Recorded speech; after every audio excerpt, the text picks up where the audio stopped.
Good afternoon, this is Jeff with Sewer Tech Northwest. Today we're at property address 18265 Northeast Fairview Drive here in Dundee. We are located at the rear of the home. I describe everything as if you're, in this case, standing in the driveway, just facing the front of the house.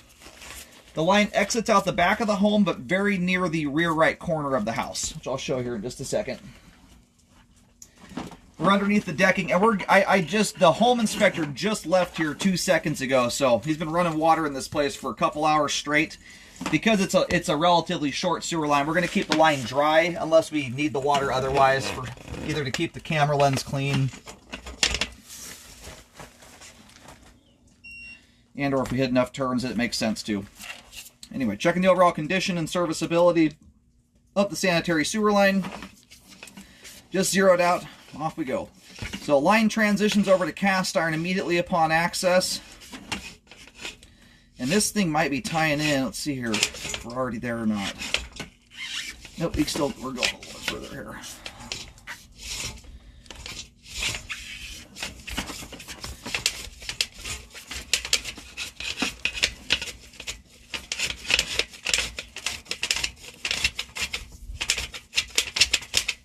Actually, you might actually need the water running here. That turns hard enough there at the start.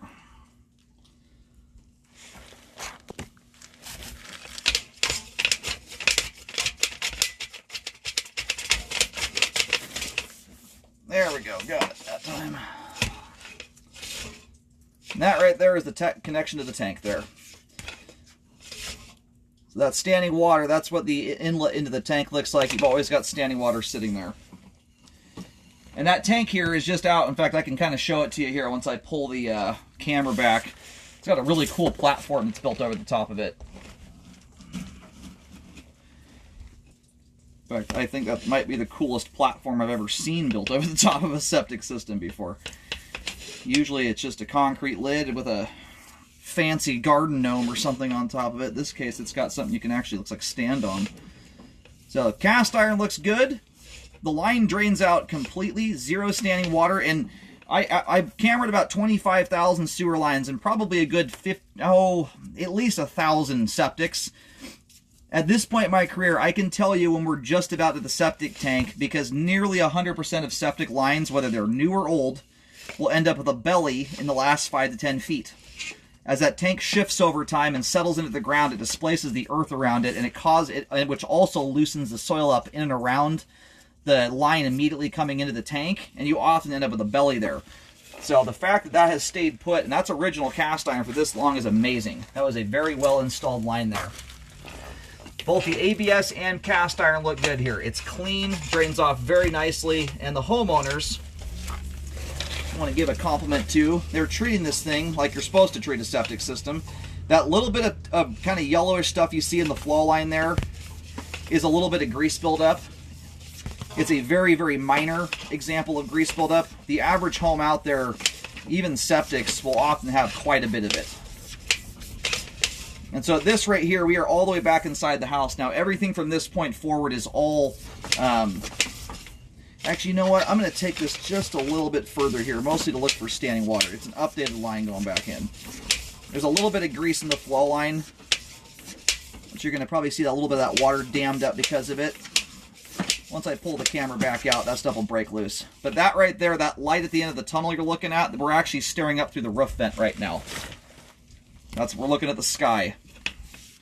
So if you were to go on the roof and drop a camera down the big main vent up there, you'd come right back to through that pipe there we were just in. So I just realized I think this bottom floor down here is slab foundation. That's about the only time I'll run the camera that far back in.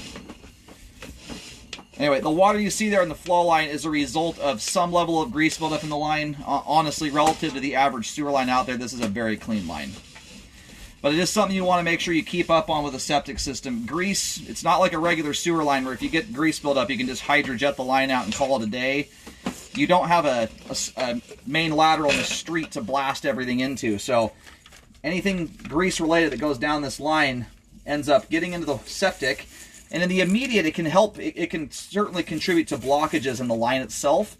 But where grease buildup gets you over time, where it's really expensive, is that grease gets out into the septic system. The grease floats to the top of the water, fats in general, float up to the top of the water, and it floats off into the drain field. And over time, that grease builds up in the drain field and clogs it up. And then water can't seep out through the drainage pipes properly, and your system can back up because the drain field's not functioning.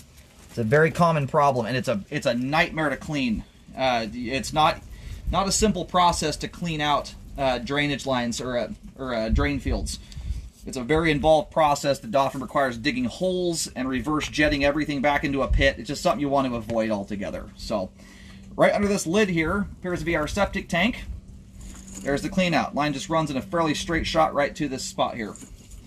Good looking sewer line. Good flow end to end. Most, if not all, that gunk you saw my camera go through there, now that my camera's gone through and chewed it up, next time someone flushes the toilet, most of that will blast out of the pipe. I mostly mention it for educational purposes. If you're new to septic, that is the one thing on top of not putting wipes, paper towels, flushable wipes, junk like that down your pipe, keep it to folded toilet paper only. Cooking oil and grease is the worst thing you can put down a line in general, but especially a septic. So you just want to keep up on the habits of not putting it down the line as best as possible. Anyway, all the pipe we scoped here is in good condition, intact. The cast iron's in good shape for its age. The ABS is in good shape in general. Zero standing water issues. Anything you saw inside the house going back in there is because my camera was damming the pipe up with some debris we scraped loose, which is all going to flow off now. Anyway, sewer line is functioning properly at this time.